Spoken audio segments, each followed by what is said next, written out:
Spice. Who the crown the queen of dancehall? Lady sir. Lady sir give a queen. Alright. Kartel run with it because you know Kartel. People run with Kartel say more than you know what I say? So we accept say you was a queen. But you see right now I tell you mama, do not get comfortable in that queen seat. Because Shensia is worthy to turn a queen too. Me notice something, you know, in a dancehall where enough people don't notice.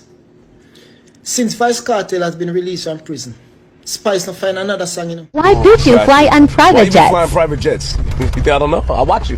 Why? I watch you. Yeah, I'm pocket watching. I'm pocket watching you. Why? How you come home and fly a private jet? Would you ask DJ Khaled the same thing? Yes. The way all things sound, it sound like you were set up and stitch up. And we want to know say the system did really get you. So we can truly buy back into the man, the myth, the legend, the man who said, till Shiloh. People, Gaza community, members of the Gaza, we're not going to drag down Mavado. We're not going to do that. Alright, watch out for your people, see? So, one of the things that is being said the most in the comment section is that Vybz Kartel get old and afraid to clash the artists, them afraid to clash music, afraid to clash. What? Gaza community, members of the Gaza, we're not going to drag down Mavado. We're not going to do that. We're not chase clouds. And we are the clouds. So we don't need to do that. We don't need to talk bad about Mavado to look good. Adi have been doing this for 1 whole year and odd. And looking good. And he's on top. He's way past everybody. We don't need to do that. We don't need to size up Mavado. There couldn't be a Addy without a Mavado, and couldn't be a Mavado without a Addy. So, the two artists them influence each other. Mavado influence Addy for do songs, and Addy influence Mavado for do songs. Maybe Addy have a greater, not maybe, Addy have a greater influence on people because he's a people person. Him know how to deal with public. But we not going to size him up on the show them. We not going to throw Mavado under the bus with the show them. The two artists them split Jamaica in a two. Back in ideas. And make our Prime Minister to get involved. And say when for cool. Dollars have to get involved. And tell them for cool. The two artists them work them fair share, brother. Now Gaza community, Gaza people, and members of Gaza. We need Mavado. For this. The clash we need Mavado. For the clash them. You can't do the clash them. Because you are not a Mavado. I am not a Mavado. So me can't go past here and go clash with Addy. So we not go do that. Them are brothers. So make your brother them work, man. Make money, make man. And emphasize it up. We already know where Addy dey. Addy pass everybody, yes. But we don't need to sit up on nobody platform and tear down Mavado. We not gonna do that. We not cloud chase. And we are the clouds. Push other man in our dancehall in this time can go past stage and turn up and clash Addy. Who else? No more Mavado. Nobody can do what Mavado do. Past stage. Clashing. The world greatest. The king of dancehall. The GOAT. He will never stand on stage. If you talk about tobacco clash with nobody else. Mavado is a great influence on Vybz Kartel. And Vybz Kartel is a great influence on Mavado. Brother, we're not going to do that something there. Bringing down Mavado and throw him underneath the bus, we don't need to do that. We know Addy pricing and we know Mavado pricing. We don't need to bring down Mavado and throw him under the bus because of what on the feel, on the thoughts. I want to tell you, you can't clash Mavado and you can't clash Addy. So me not gonna put it like if me I gonna go on stage and clash Mavado myself. Or una gonna go on stage and clash Addy on yourself. The two artists them complement each other on stage. Make them do them bumbuckler work and go to the music as, you know, proper, you know. Them see the music as a way out of poverty, a way out of getting a car, a way out of getting a house, a way out of looking for them family. So it's not like say them have used the music as music. You see this present day dancehall music here, where we see I go on about the players, the trap music and the trapper them and all these things. It the thing. It really the thing, the whole society. And when a man tell you say the music now have nothing to do with nothing, it's foolish to see my talk. Because him was influenced by our next DJ, and our next DJ was influenced by the next DJ. So don't talk about say it's the parents them should not look after them. The parents them is looking after them picnic as far as them can do it. You is responsible for take it to the next level. You don't responsible for carry it go way down in the pit. And I hear some big artists or some big dreadlocks, respectable Rastaman I tell man. How come mothers become a bad word all of a sudden? Man used to talk that long time, you know, but it's the first time. If you tell a man that, you know, you hear them fight.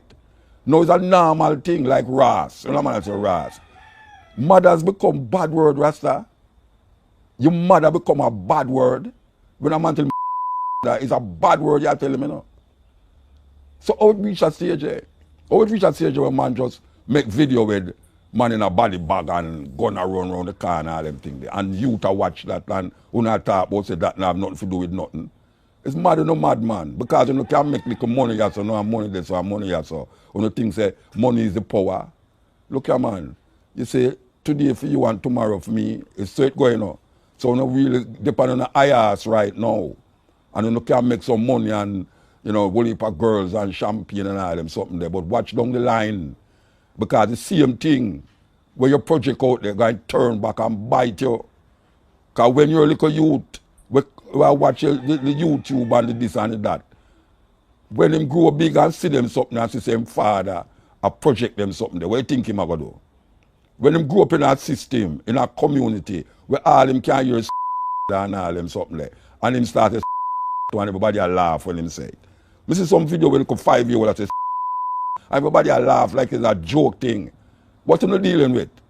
After Jamaica put the world on the map, I'm going to say Jamaica put the world on the map because the world was so such a such a way. Jamaica come rise up that with the music and liberate a whole heap of people that them distress in our apartheid system, in our struggles, right across Europe and Africa. The music uplift the people them and carry the people them on a certain level.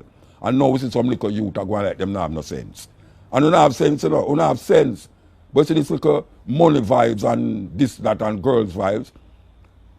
Watch when you no grow tight when you go and do. A whole heap of ones, because I remember me tell her daughter, say, watch what happen, you know. And I say now, what, 30 years, 20 odd years after I say she turned Christian. And now against other ones now. After I don't tell her for a long time. But watch her now, you see the thing going out. You're sorry for Magadog and Magadog turn around and bite you. And right now, I tell you now, you don't mess up the thing. You don't carry the thing going right down in the abyss. You don't carry the thing on a level and nowhere. I tell you, it's dangerous. Dangerous. We go a dance, go listen, and jump up in them here say, kill a Batman and all them something there. So now, we know say, the promotion of homosexuals, make it reach this point, was done by the DJ them. Is a DJ them. Give the homosexuals big voice right now that them can come out so loud now to attack Jamaican people, you know. And why we say that now? But let me talk about something here. I want to talk about something here, Rasta. A couple weeks ago we did that talk about how everybody by now know that the sponsors, these companies who usually sponsors reggae show, come out and say them go and go boycott artists who profess violent lyrics, as them call it.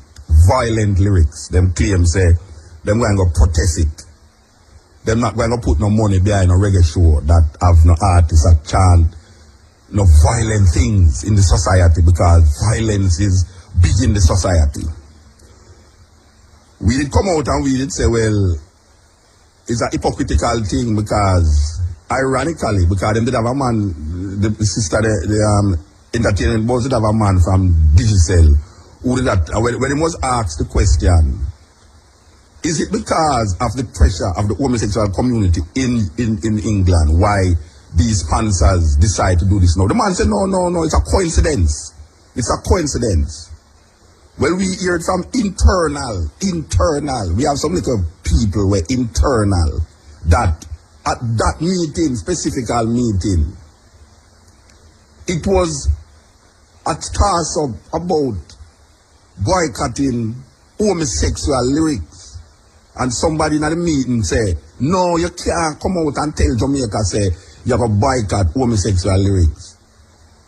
So them decide, so them are going to say, them are going to boycott violent lyrics. That is hypocritical because me don't know, say, it's not violent lyrics them against. It's homophobic lyrics according to them. Because violence in the music for a long time against the woman them, gun lyrics, and no sponsor never come out and say them nah sponsor no show with violence in the music. Until some homosexual guy in England now come out now, you hear everybody a jump on it now and I say, well, yes, too much violence. Violence in the music, and we call pan for years now, we are called pan radio station, we are called pan artists, we say stop the foolishness. We even talk about the whole heap of homophobic so-called lyrics were in the music, and we said, you not promote the people, them will stop do it. The gun lyrics now work out, the abuse against the women them in the music. So the man them come out now hypocritically. I want to make mention that we didn't even mention Warrell King in the program, because we did say when Warrell King did have him banned, when starting ban him saying say him now back certain artists. I think him say him that one time when they're supposed to back Lady Star, him say him now back Lady Star. Whole heap of people say a foolishness that, this and that, a foolishness that. Alright? It go on, we see now. Them come out now, so them getting violence lyrics. Well, it's lie them telling. These people who come up, these sponsors, cause we, when I say we now, we are talking about cutting edges on our Mutabruka. Cause it's only one man can take off his program off of the radio, and that is Mr. Yogwes, the dog officer. So, and we are saying, watch out now. Those sponsors is hypocritical. And if a guy come tell you, say, it's because him now come to, it's like a little bird come flying at me and say too much violence in the music. From 1980s, violence in the music, and none of them never said them going to boycott it until now. And we there upon the radio attack every day. We all cuss all this radio station because this radio station are guilty of enough things. This radio station where we see we attack upon you so now. It come like nobody not dead if you listen to certain music we are play upon the radio. The lyrics are certain music we are play upon the radio. Especially in the day. You know see, because we there at the night, so and we there have play certain music when people go to bed, most in the bright day. It's like people now listen to tune because every tune play upon radio now, you know, every tune. You have IRFM, we have Play the Madness, Zipper Play the Madness, Fame Play the Madness. I mean, you name it, them Play the Madness. Nobody now curtail, we are going. So it get out of hand. Alright, so now, these sponsors who never did listen to the radio all the while, because them don't know nothing about radio. All them know, say, boy, them can't make a money off a certain show. Them come now and them tell people, say, boy, right now, them against violence in the lyrics, in the music. So them now put nothing. And me I declare, say, them not against violence in the music. Them against the homophobic lyrics in the music. You know why we say so now? Because Sting, the greatest one-night show unheard, according to them. Sting said, them going to make the artists them sign. Listen to where I go on now, you know. Them going to make the artists them sign, say, them not going to promote no homophobic lyrics. Pan Sting. Watch a man. Homophobic lyrics, pan Sting is not the problem, you know. You know what is the problem? The throwing of buckle. That is the problem. But every year you hear say, no buckle now go head time at the place, no buckle now, and man throw a buckle same way. You know what is the problem? The problem is not the homophobic lyrics. The problem is a man come up and say, man fi dead, gunshot in a marrow and this and that and kill man in a this and that and all them things. No, you hear the woman talk about AK, show the AK over the wall and all them things. You think a lie she tell? You have dance for some, you know. AK 47 coming and lyrics, no, you know, Rasta. Alright. Where the hypocrite them there? Where the hypocrite them there, Rasta? Some little guys from England telling us that we have to stop homophobic lyrics. And now, still now, I got ban homophobic lyrics. So what I'm to all the other gun lyrics them? Oh no, me no hear nobody attack the gun lyrics that perpetuate itself amongst young people who are listening to certain artists. They don't know nothing about Jimmy Cliff and Dennis Brown and all them man. They don't know about Vybz Kartel and County Killer and all them man there. You know see? What happened to these lyrics? Where incite violence. We don't talk about violence against specific people. We are talking about violence against Jamaican people. Me can't call him, you know, because I call all them, you know, because I'm a brethren, you know. And if a man can't take criticism and feel me, I fight against him, I feel bad luck that. Alright. The brethren named Anthony B. I talked to Anthony B one time and I say, Anthony B, why every time you go up on the stage, you have to lick out, you have to talk about homosexual Rasta? You can't find, I mean, you hear you with some lyrics, Rasta.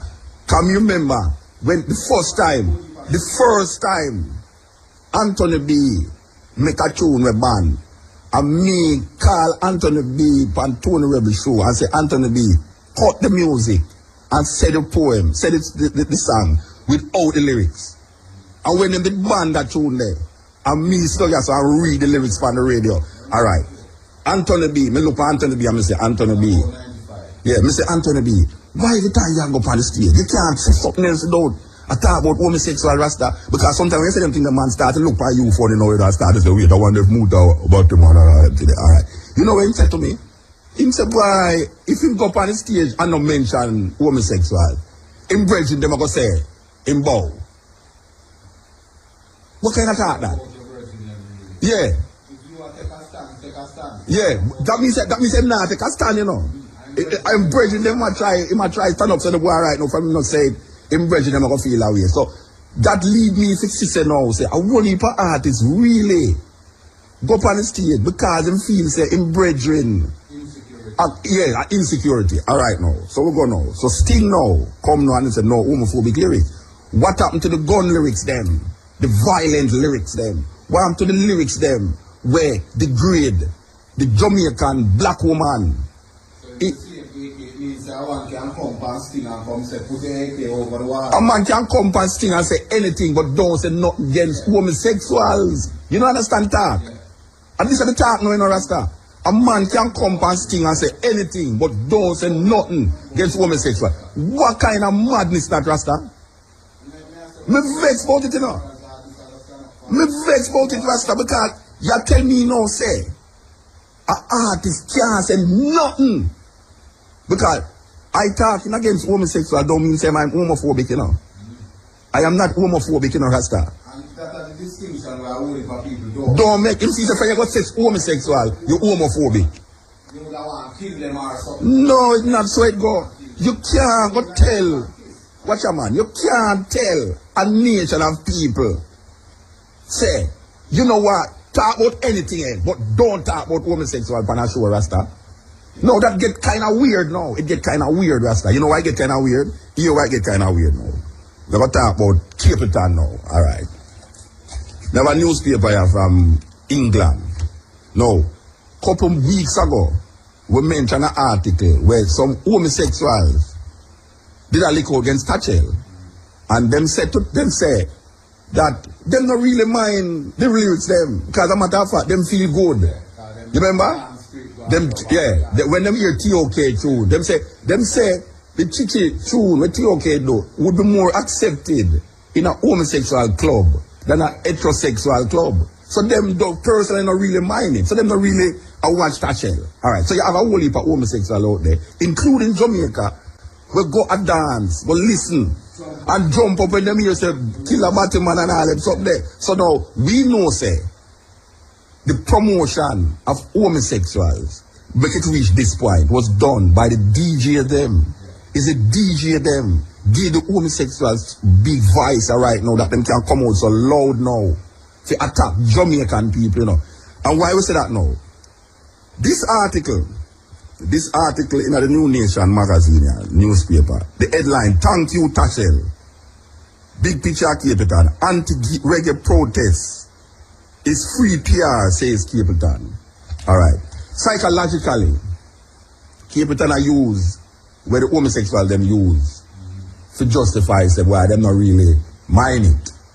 So Cape Town now in the article I say, well, him not really mind where they want to write now because it give no publicity. Alright. Which is not the bad used to say that. Yeah, they must say about him, they say. Yeah, they must say no, them no mind that these guys that say these things because look they know. Kartel name become headline everywhere in the world now, you know, Rasta. Me see them mention Jamaica about homosexual thing from Jamaica, from CNN this morning, you know. Alright.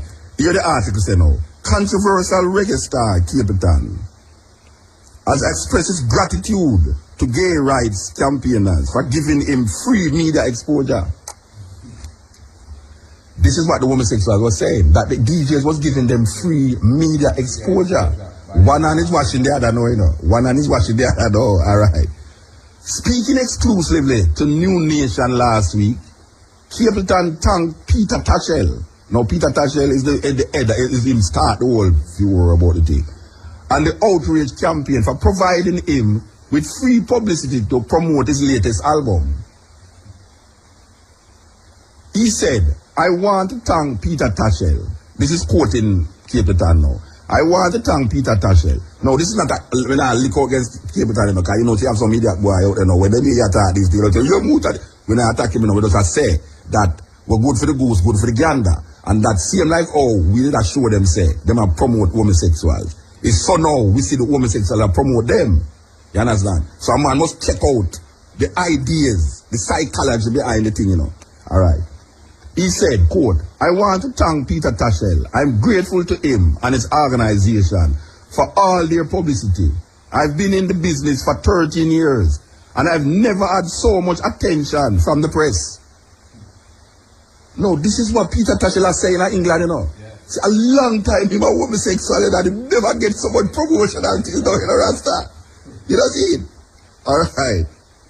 News agency, this is continuing now with Cape Town. News agencies from all over the world want to speak to me. CNN, NBC, and some of the biggest newspapers in America. I've never had so much publicity before, even when I was in the Billboard charts. Brethren. Like a marriage. Yeah, brethren. No. We give thanks to certain things in Rasta, but you see things that come up to bump, you see things come up to bump, you know, Rasta. It come up to bump, you know.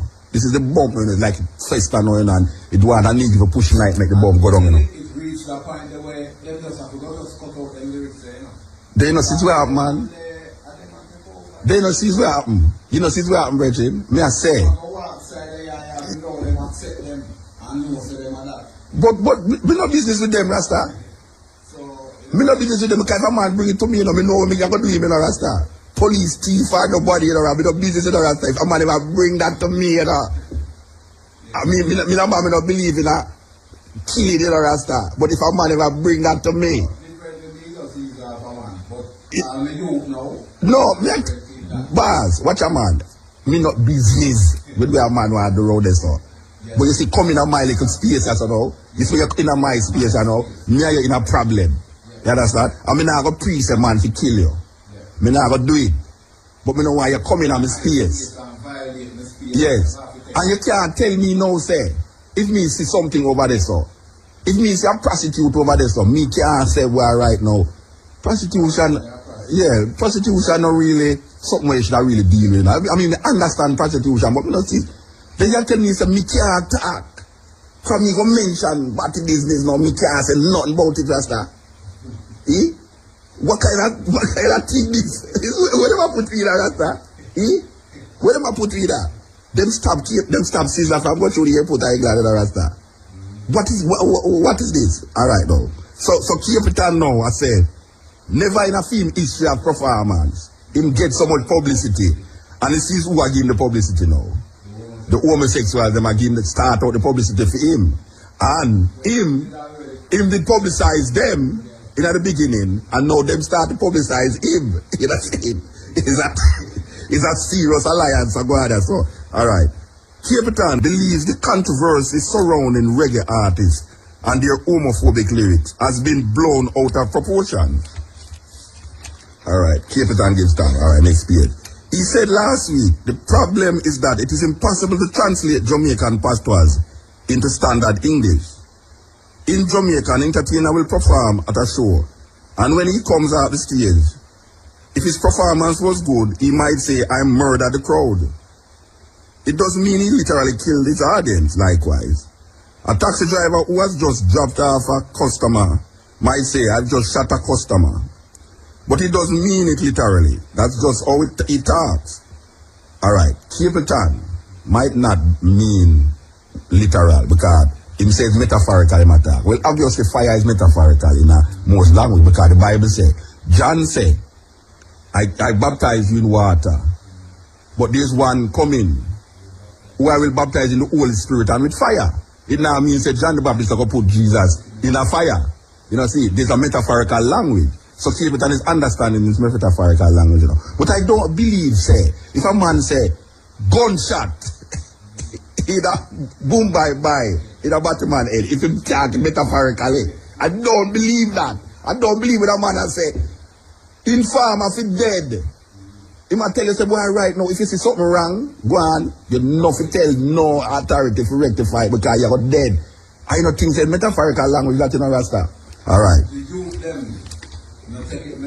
No, definitely not. Yeah, all right. So we understand the metaphorical language that is used when it's a fire because we come here fire. I know Rasta start the fire thing.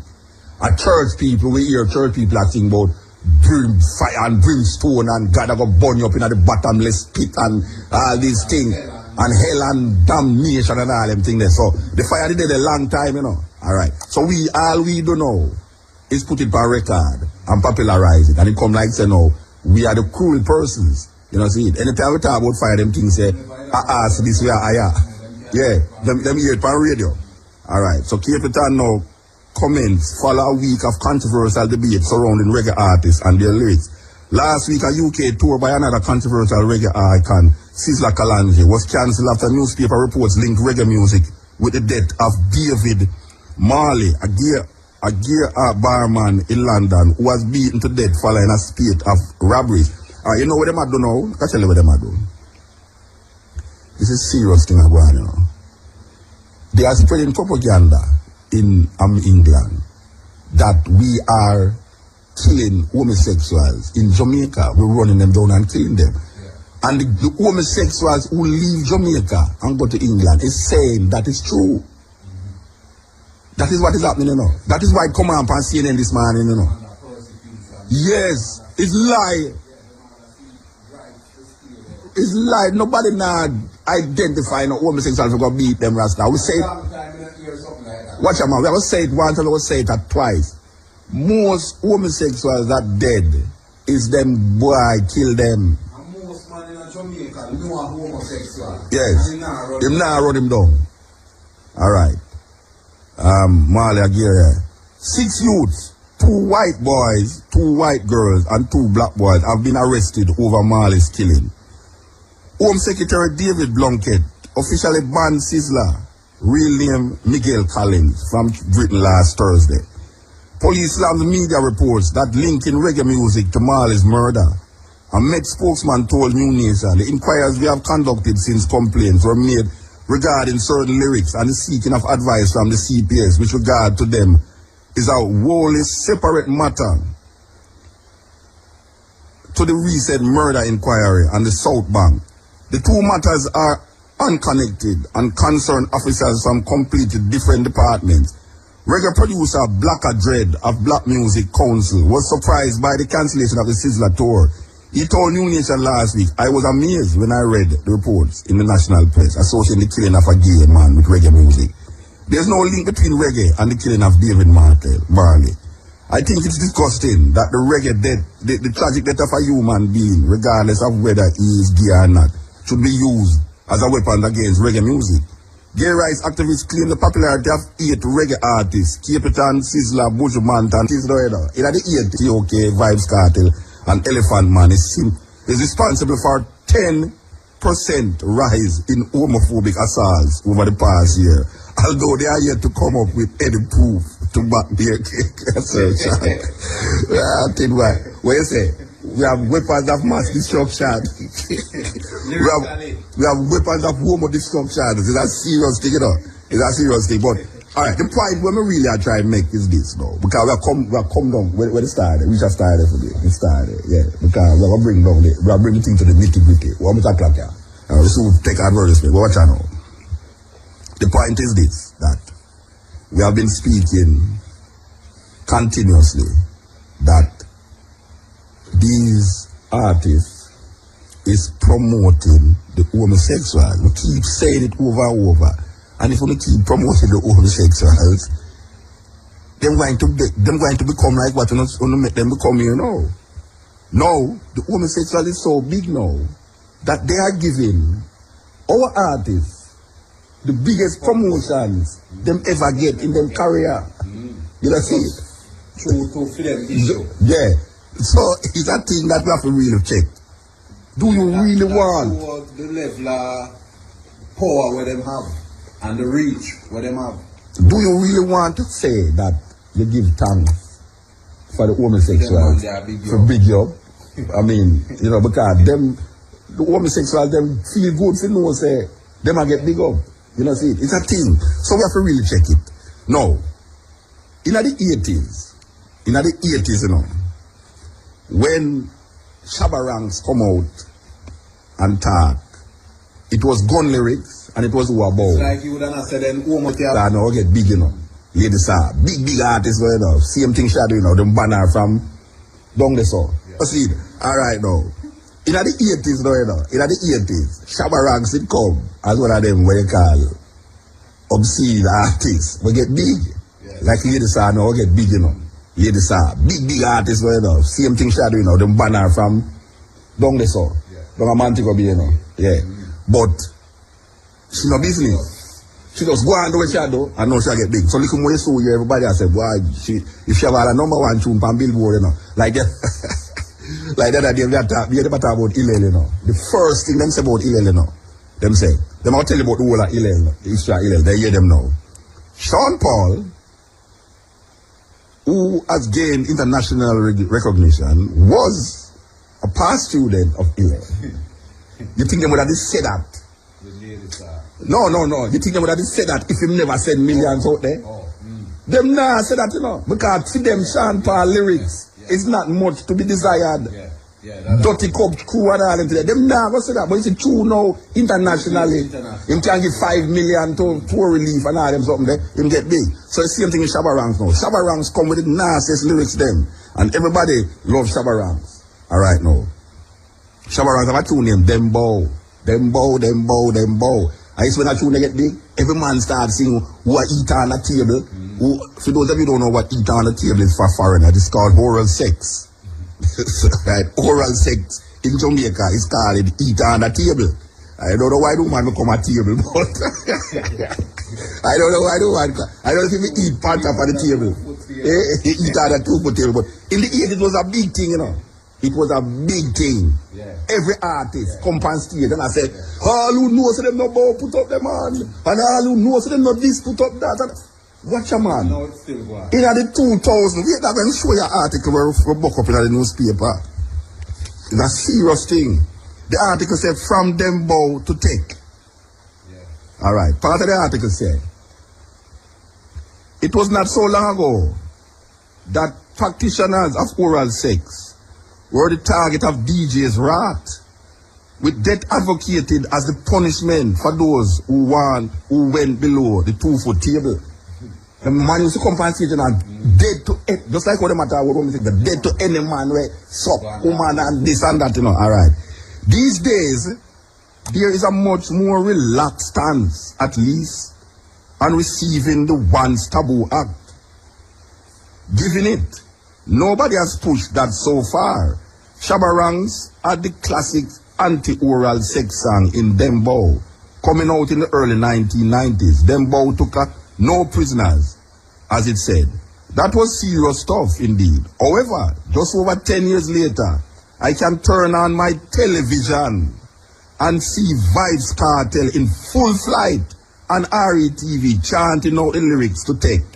And when he hits the part about the doorknob. He allows the screaming woman at the front to alaba. That a go cause you a blow job. That means you can't say that past stage, no, you know. 10 years ago, if you say that past stage, you know, man, stab you in your neck, you know. Yeah, they are not old, they are not hiding. They look most enthusiastic, as they are certainly not ashamed. This is a hell of a turnaround, considering that in the mid-1990s, Lady Saw said on the Joyride rhythm, it was under the sycamore tree. A boy want me fi bow and me tell him fi flee. Looking back, the closest I can identify as a turning point in the male attitude to receiving oral sex, at least on record, was when Baby Sham questioned which girl and which girl say she nah duck right, you know, at that run the cut. Me Which girl and which girl say she nah which girl and which girl say them nah, yeah. Run the cut. Yeah. Me hear them turn over when me girl a clean when she get the style I was. This is a serious thing. Magazine, he got a little flack from 1 and 2 DJs, but there was no huge furor. In the new millennium, Cecile comes with a song and video about the woman's joy at receiving oral sex, urging the men to do it to me baby. Back then, it was hard to imagine a time when receiving oral sex would be so openly discussed on record. But the future is here, however, given it is still very much taboo, as Kartel and Beenie Man remind all that the speed limit for sex is 68. For other that comes 69. Yeah. And recently too, Missy Elliott did have a song where get very popular in Jamaica and is now still popular, about lick it. Lick it and, you know. Remember the tune that Get High? Yeah. Get High? Yeah. It couldn't play for radio either. But I want to tell you now, this is serious because watch you now. Oral sex is taboo in Jamaica. And it was made, you see, not talk about the popularity or people promote things, you know. People feel them a fight against things.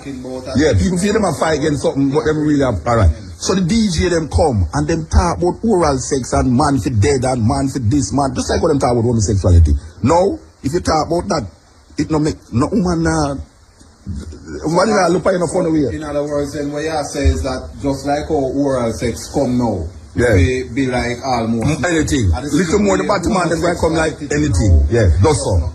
So when you talk about it now, it will come like nothing. You know, see? Which is that's what I lead to know. Become acceptable to. Is that will come look at? Even some people who never did acceptable to before. So you see the psychology of the thing though. You see the psychology of the thing though, because you can fight against something by living your culture. The greatest revolution, you know. Yeah. Is to live your culture, you know. Because everything told me when you live fight against the homosexual, then just sing song to love up your woman. Yeah, simple. Yeah. Sing song for stop. Love my woman. It's a serious thing when we think on it, because look at now, you talk about oral sex to some woman or a man. Man love take it than give it, you know. Him not see nothing with taking it, you know, but him see something with giving it.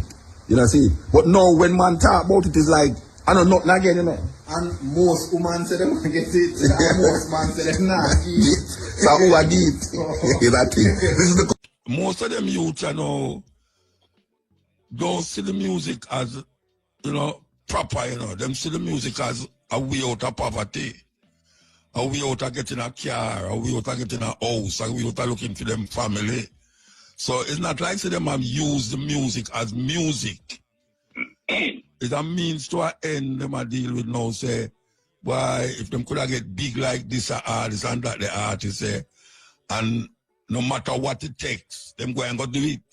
So them not have a principle that them a follow.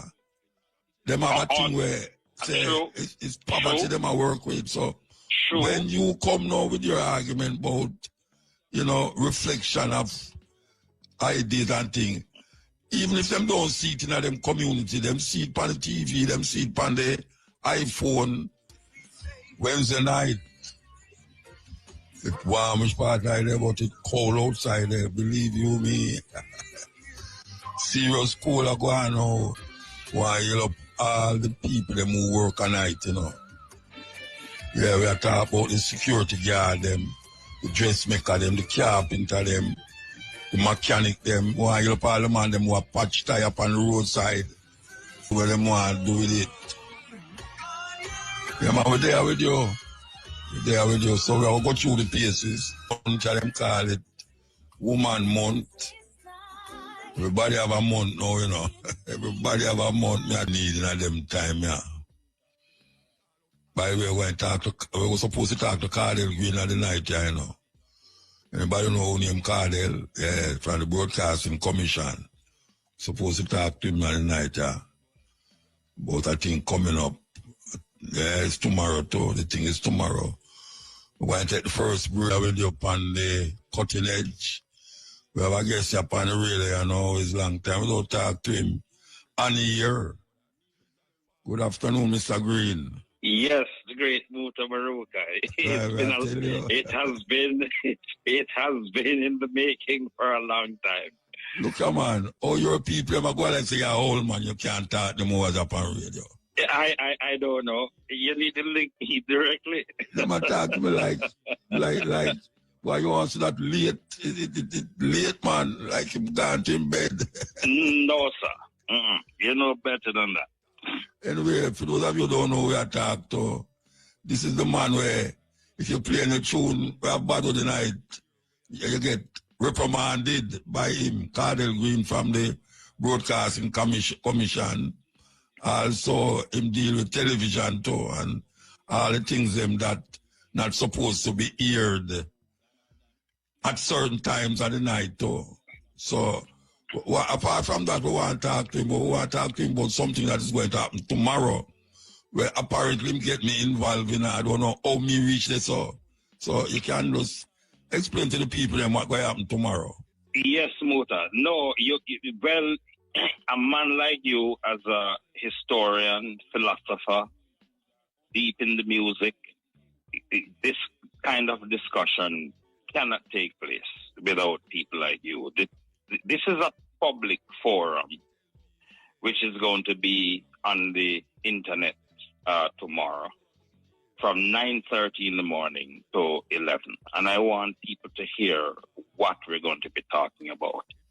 The topic is bridging generational gaps, safe and healthy consumption of content, and that includes music.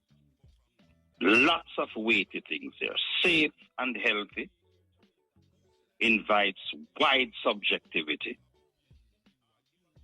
And this thing about bridging generational gaps is about the need for us to understand each other, the generations.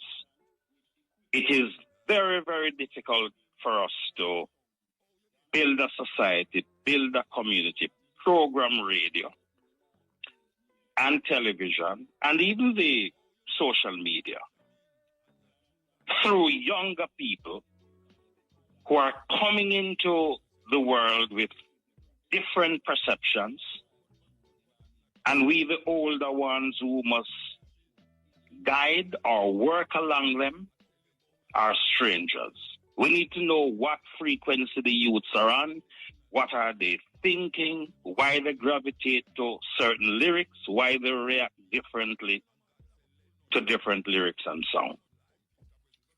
In other words, we are picking up that apart from the fact that we do know that there is a problem, we do know that we have harmful content and problematic content. Apart from that, we also know that there is a lot of judgment that goes on. Younger people judging older people judging younger people. And we might not all agree on what is good or bad music. But I really do believe that if the generations start to talk together, we would understand that speech-created harms are real and challenging to address. And that issue did not begin with the current generation. Sometimes when we talk about the social issues and we talk about music and challenges we have with the music, we get too optimistic, some of us in a certain generation, too optimistic about the rightness of what we have to say, and too pessimistic about what other people are saying, even if it sounds like foolishness. I was reflecting the other day, I was reading something, Muta, from the great Eric Clapton. And here that brother says something that really caused me to reflect. He said it took him more than 30 years plus many people dying. He saw people like Jimi Hendrix die, Janis Joplin die. 30 years, he said it took him, plus those people dying, for him to realize as an artist that he has a responsibility to society. So we definitely need to reason with the people who are 16 and 17 and 18 and 19, just finding their footing. We have to reason with them about the expectations that we have as artists, because a lot of these youth don't come out and say them project themselves or set themselves up to be anybody priest or anybody parent. They go through their own struggle when they're going studio, and them I go through for them thing, nobody don't see them. As soon as they come out with their music, everybody spotlight them.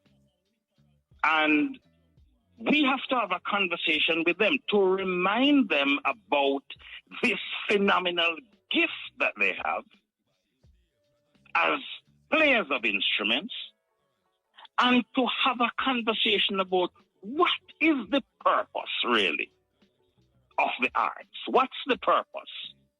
Yes, you have to question through music and lyrics.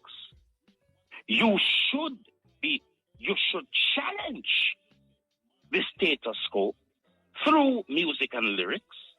That is what Bob Marley did and Peter Tosh. You are supposed to reflect, yes, reflect what is going on through music and lyrics, but you're also supposed to enlighten. And so the conversation really is there a lack of balance? Meaning, are we doing too much reflection? We are reflect wagwan. Whatever we observe, how we see man treat with mother, or we observe man treat as a woman, or how man behave with them gun, what we got through in our socialization. You have a lot of youth who come and they put out the worst thing when certain people receive it. And you talk to them about it and they say, I am reflecting reality. But what is the point of reflecting evil if you are not at the same time seeking to enlighten and to question your own experiences? So that is really the context of this dialogue. And you ask me, how a man like Mutabruka come into this? Who else could moderate a conversation like that? It requires a certain intellectual depth and diplomatic dexterity, and also respect across generations. And I don't believe anybody would question that. I can say something. The idea of telling a youth, say, him reflecting too much. Most of them youth, don't see the music as, proper, them see the music as a way out of poverty. Or we out getting a car, or we out getting a house, or we out looking for them family. So it's not like say them have used the music as music. It's a means to an end them a deal with now say, why if them could have get big like this artist and that the artist say, and no matter what it takes, them go and go do it. So them not have a principle that them a follow. Them have a thing where say it's poverty them a work with. So when you come now with your argument about, you know, reflection of ideas and things, even if them don't see it in them community, them see it on the TV, them see it on the iPhone and the laptop and all them something there. It's a bounce back at them and them say, but this is something where them can use to come out of poverty. So how you deal with a youth like that we don't see it as music? You know, because nowadays, a whole heap of the thing that we are going on is not music. You know, it's just something them do. And that something create a vibes and an attitude. And them get money out of it. And then say, yeah, them reach there. How you deal with that? Well, by starting with saying, they are not the only ones who did say music that way. They are not the only ones who see other people and said, that is the lifestyle I want. They are not the only ones who said, I am only going to reflect what is my experience. This has been going on from time immemorial with music. If you go back to when Bob Marley was their age, there was a similar dialogue going on about whatever it was that he was communicating. Rude boy. Or exactly. And until people took the time to hear, not just hear, but listen to the message, they could have misunderstood burning and looting tonight. Right? I mean, if Bob Marley in 2025 had been 17 years old and released a song where him said, I feel like bombing a church, know that I know the preacher is lying, that ban. No question at all about it. That is not classic music. That is heresy. That is how it would be received. So we need to have the conversation. And the reason I pointed you to Eric Clapton is to make this is a massive artist, as you know. Massive. Revered. And if he says it took him 30 years and the death of Hendrix and Chaplin, this great artist, it took him all of that time to realize his responsibility as an artist. Then we have to understand that the youths are coming with a lot of limitations as well as a lot of capabilities. And if the conversation doesn't take place, all you're going to have is alienation. I want to tell you something. You say a while ago, and I will agree with you, and a lot of people listening right now will agree with you, what putting out right now, you know, boy, a music that, there's no melody. Well, I am telling you something. There are no youths who are 14, 15, 16, 17. When me and you pass on Muta, and them youth you know who are 14, 15, 16, 17, when them turn 45 and 50 years old, may I bet you say, them a sit down in a corner as old man and them a go say, music we play now in 2016 and a good music. Back in my day, when King and Tommy Lee and Chronic Law and Skilly Bang and Cross and Tommy Lee started, When them man they I make music, the best music. When me I hear now and the music. No, there's going to be some truth in the continuity across generations. We have to have some measure of determining what is of high quality and low quality. But the point I'm making is that there's a lot of subjectivity in that. Music is a personal thing. And so I believe there is more to be gained, in a conversation. Just a conversation about what are your perceptions, where you understand by certain things. Because sometimes you listen to them people. Just a few weeks ago, I was at the Jamaica Pegasus as a speaker at a big meeting organized by the Ministry of Culture. One of the people them would them bring as a speaker was Valiant. It's the first time I sit down and actually listen to that youth on a stage. The whole thing was organized for young people. And his talk was one of the most motivational, powerful talks I'd ever heard of a young person talking to other young person. But it's the same man who put out Fully Dance. So there needs to be a conversation with him. What was your intent? I mean, did you mean harm? Or is it that when you put out them song there, the truth is enough youth gravitate towards it. Because we're at school and we know that some people sit down in the back and they're not paying no attention.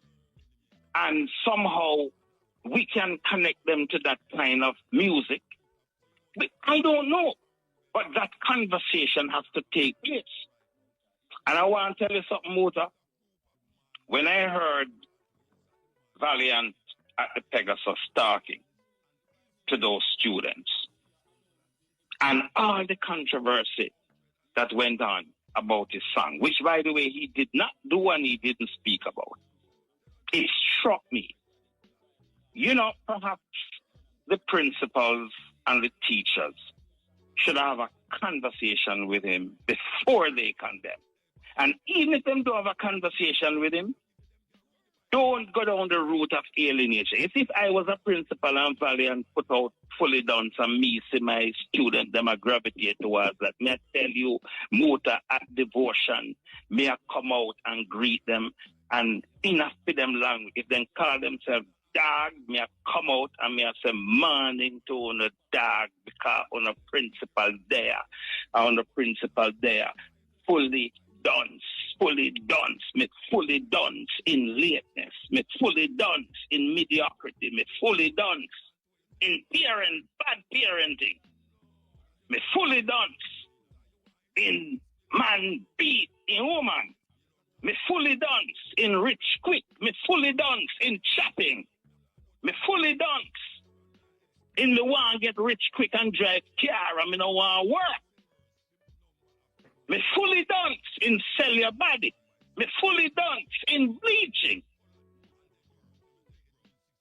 You see where I'm going? You way I say, I don't know if I see where I go, but I hear where I say. Reverse psychology. But it's not going to happen if, first of all, we don't open ourselves to a total dismissal as distinct from, let me see how we can turn this around, or at least try to get an understanding.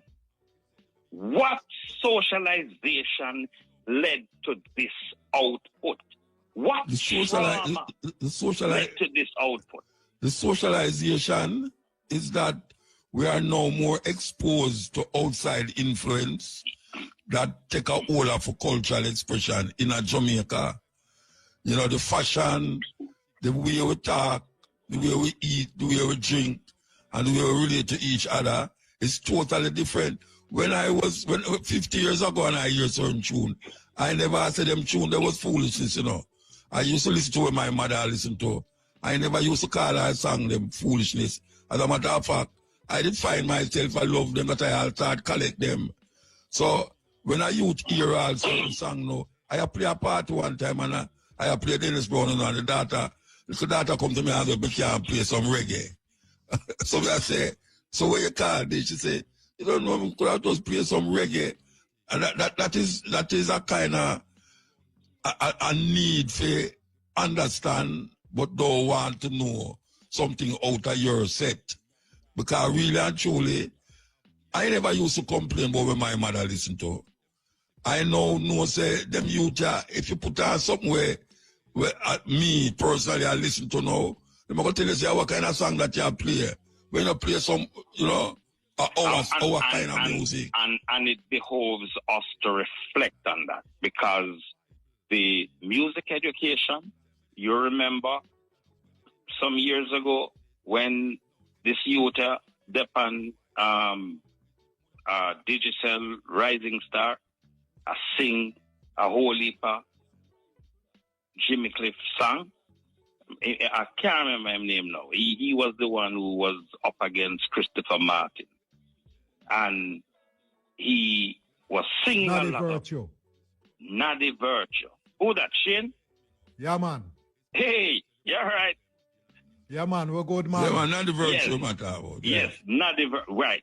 And I heard, I think it's Frankie Campbell from Fab 5 told me the story that Jimmy Cliff go up to the university to be honored by the university, and Jimmy Cliff, when he got the honorary doctorate, started to perform, and you have some It's another youth up virtue there, song. a quarrel if him not have no original song for himself. Yeah, it's another You see? virtue. That I'm to Babandi too. Well, it's music education, Muta. We talk about the youth and what they are lacking in. I agree with you entirely about your parents' music. I didn't grow up listening to my parents' music, because from the time I knew myself, my mother was a staunch 70 Adventist. So nothing don't play in my house that is secular music. But I know what you're talking about, because my daughter, when she was very young, me play Burning Spear in my car, and even if she never liked it, me turn it in a gimmickry and a dance, and I say I'm a favorite artist, and I flash my head like me have locks, and she laugh and she find it funny. And now you go and you ask her if she know Peter Tosh, if she know Burning Spear, if she know Heineke Mose, she going to say yes, but it's not her generation. So, but there are also a lot of different things that's going on now, Muta. You talking about parenting and relationship with your mother and relationship with your father in a particular context where you were parented.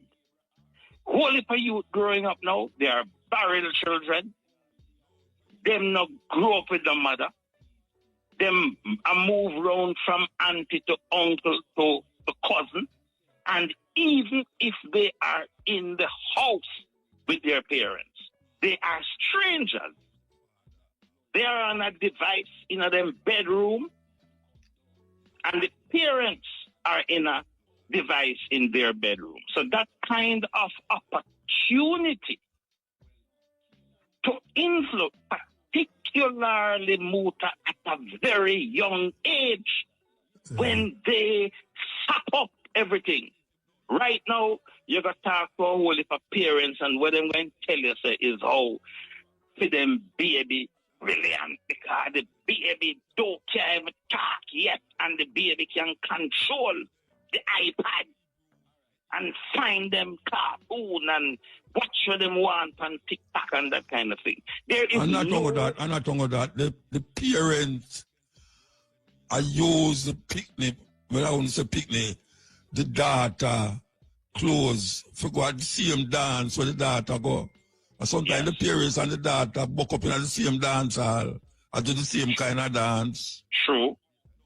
You know, so all of that is something where we have to confront. But I want to go back to something. It's just weird that you mentioned Eric Clapton. I don't know yet, but I hear. So you have to tell me because you are the broadcasting man. I hear that on the band I Shot the Sheriff.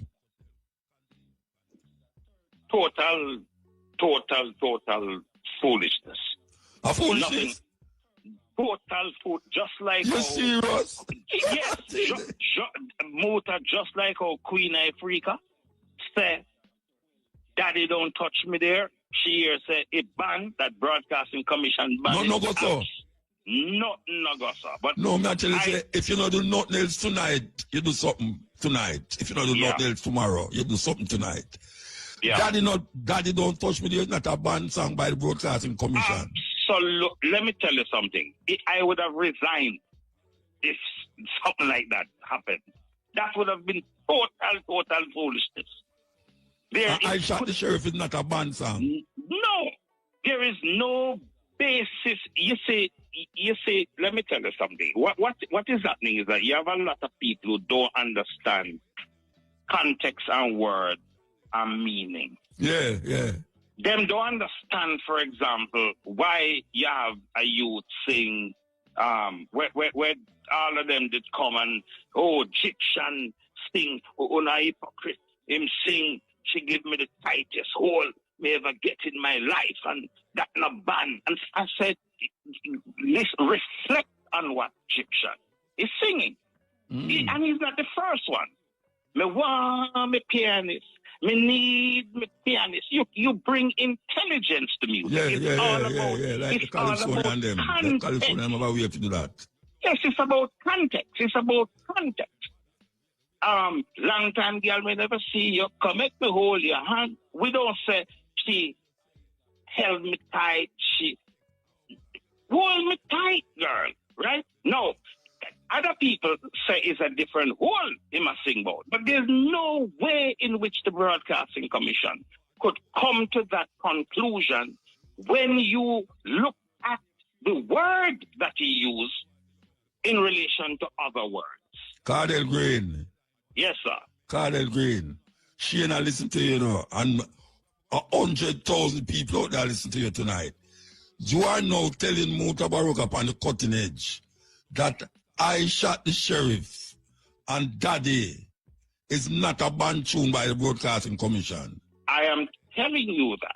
And I'm going to go further and tell you something. You know, one of the reasons Broadcasting Commission don't ban songs, and that's the other thing though. People say, ban. Broadcasting Commission don't deal with artists. We deal with you. In fact, we don't even deal with Mutabruka. We deal with the license holder for IRS. Yes, the station. You understand what I'm saying? The station. Here what now? Let me tell you something. You know, my personal experience, it hasn't happened recently, but my personal experience, two things. You have an artist one time, we got TVJ, go do an interview, and the artist do the interview at the same time, and the artist tell me personally, say, informer management go to the newspaper and report say Broadcasting Commission banning song as a marketing strategy. 1. 2. Media Broadcasting Commission one time with a woman pester me about a certain song. That nothing play on radio and blah blah blah. Never hear about the song yet. Nobody don't know about the song yet. Fair song. She tried create controversy. So banning a song is the greatest marketing gift that can be given to an artist. So that's the first thing that is foolish about the notion that Broadcasting Commission ban. We don't, and people come all the time, we must put out a list of banned songs. We don't deal with artists. You have a responsibility as Mutabruka. Shane has a responsibility at your level, just as I did when I was on radio. And ultimately, the station owners, we are the gatekeepers. The artist is not the gatekeeper. The artist is not even the gate man. So we don't really deal with artists.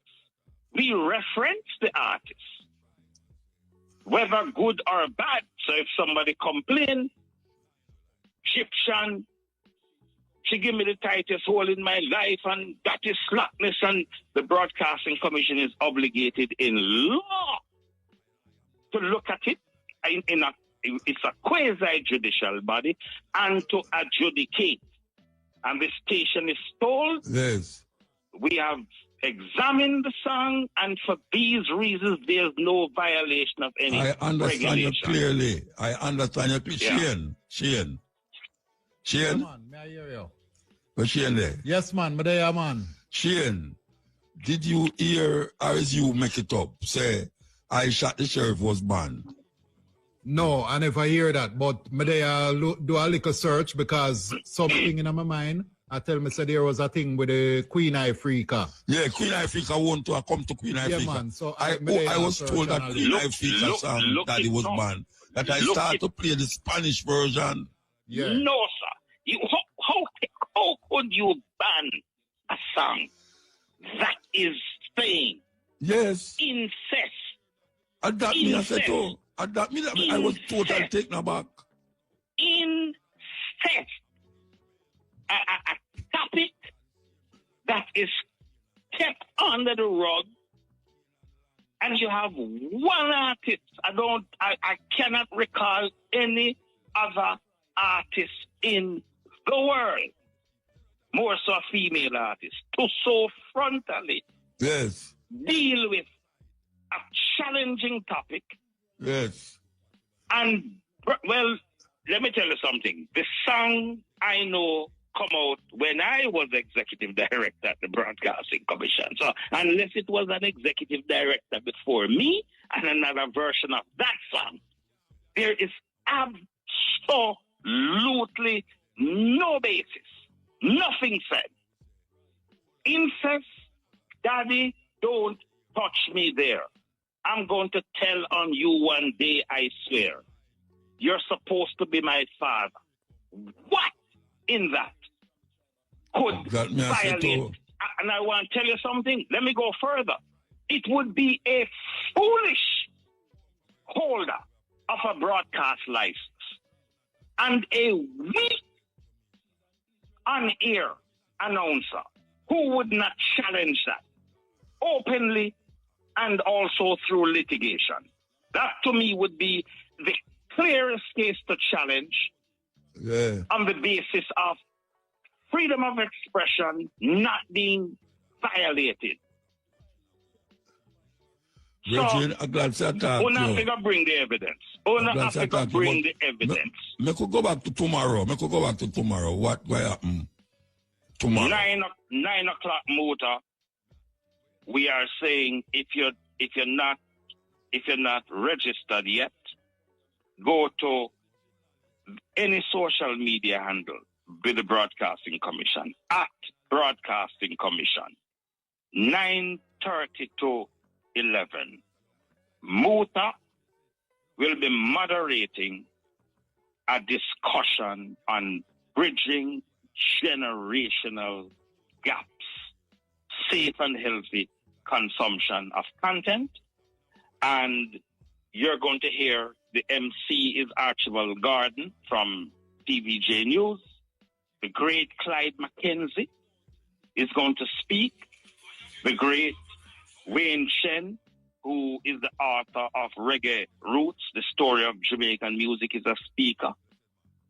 The great Andrea Dempster Chung, the co-founder of Kingston Creative. Two young people bringing their perspective. One of them, Courtney Jackson.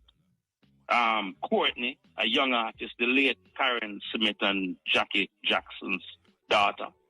And then you have a youth who is the guild president up at the university, and a social media influencer and a young gospel artist named Perry Cummings. Perry in Christ. So it should make for a wonderful discussion. Yes, definitely. Definitely. And as you say, it starts at 9:30. 9:30. 9:30 until 11. Yeah, so so I have to come out because I have to step in razor tomorrow morning, tomorrow afternoon. Yes, I have to be back here to set up for the stepping razor. Yes, man. You will be good. Don't worry about it. So, yes, Kartel, I want you to give thanks, you know, and trust me, if you don't do nothing tonight, you do something tonight. And well, that I'm happy about that. Even though I play the Spanish version, you know, because I don't want to get the station, you know, no problem. No, sir. But no, now that sir. you no, say sir. coming from the, yes. I don't know if it's a ass or I don't know which smoke it come from. No horse. May we take personal responsibility. No. They don't want to take the whole world here. You say that. May I tell you something. Let me be very frank with you. It would be diabolical, near heresy. I cannot hear anything in Daddy Don't Touch Me There. I know you're it neither.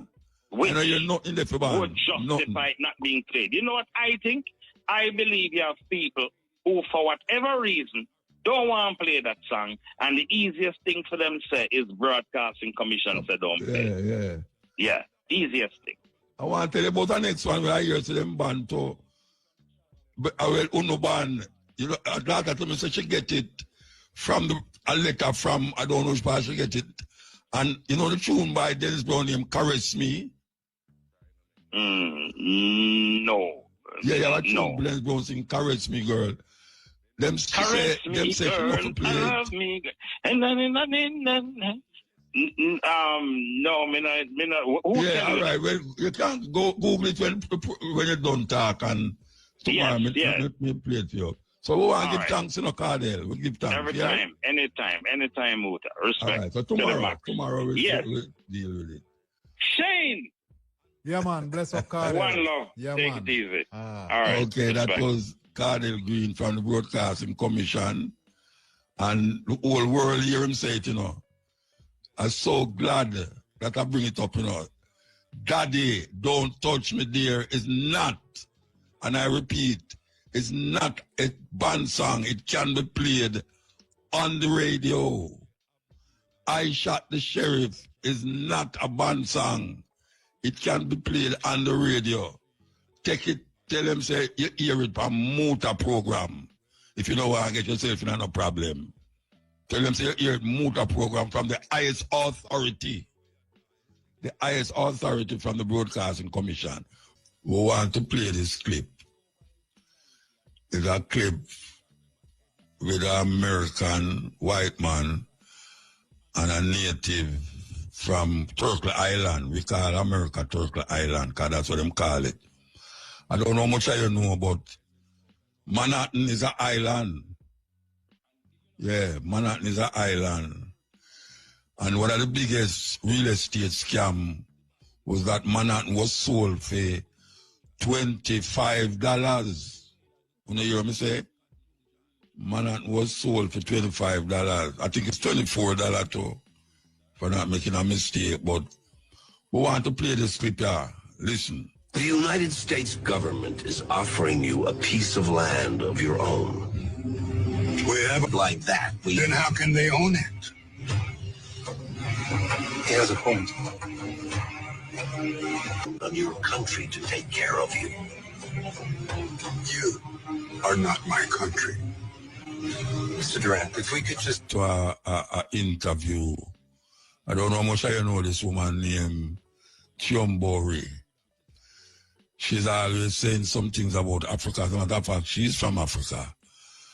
But it's not often Jackie give me something to play up on the radio.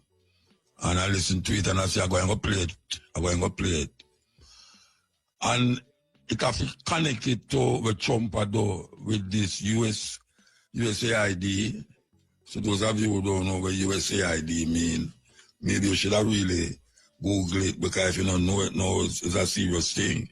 It's an agency set up by America for international development, where them go and help people all over the globe who need help. But as you know, America not giving nothing for nothing, you know. And sometimes it is all about what can you do for me, one and watch the other. We're going to play this. I must listen to it keenly, this interview here. Hi, I'm Steve Clemens, and I have a question. With the termination of tens of billions of dollars of U.S. aid and humanitarian assistance to Africa and elsewhere around the world, Is this going to create waves of tragedy? Let's get to the bottom line. Thousands of USAID workers and has terminated its programs and most global humanitarian assistance. There have been some exceptions for life-saving programs, but these are small waivers amidst an onslaught of huge, massive aid cuts. Africa stands out as the most impacted. But what may disappear? Humanitarian assistance, infrastructure support, medicine and food programs. These are all substantial for countries like the Democratic Republic of Congo, which receives about $1.34 billion each year. Ethiopia, which gets about $1.2 billion. Sudan, nearly $800 million. And other major grants going to Nigeria, to South Sudan, Kenya, Mozambique, Uganda, and more. But some see a silver lining in this gutting of U.S. support for the continent. With aid, they say, there has been substantial political meddling and resource exploitation that has demeaned and sidelined African empowerment and economic growth. So rather than trauma with the USAID cuts, there could be opportunity, they say. Today, we're talking with Ambassador Adikana Chihombori Kwao, a medical doctor and former permanent representative of the African Union to the United States. Ambassador, it is terrific to have you with me in stage here in studio.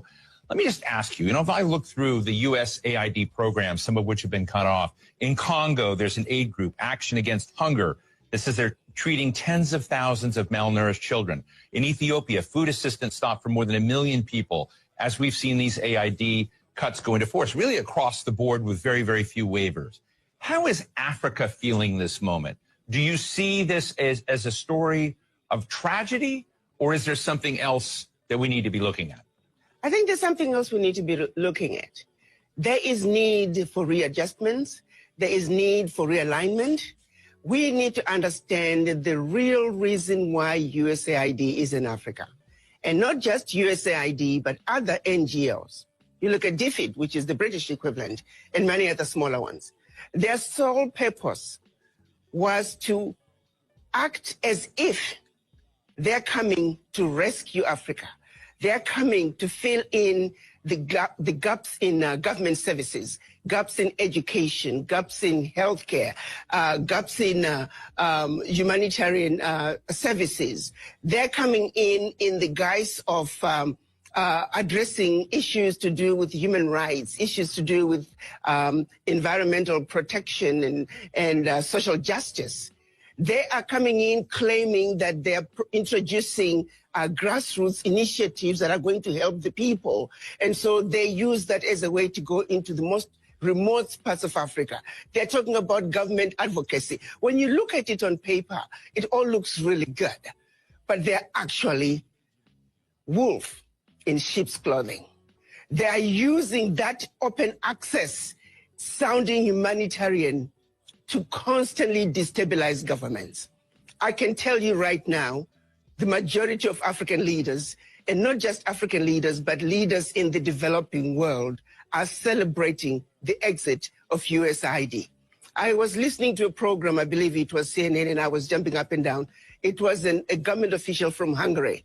He was echoing the same sentiments. He said they are happy USAID is leaving Hungary because they are always supporting opposition.